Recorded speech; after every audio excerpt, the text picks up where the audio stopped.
إن الذين آمنوا وعملوا الصالحات وأقاموا الصلاة وآتوا الزكاة لهم أجرهم عند ربهم ولا خوف عليهم ولا هم يحزنون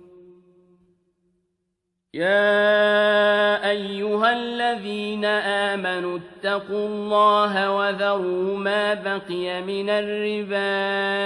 إن كنتم مؤمنين فإن لم تفعلوا فأذنوا بحرب من الله ورسوله وإن تبتم فلكم رؤوس أموالكم لا تظلمون ولا تظلمون وإن كان ذو عسرة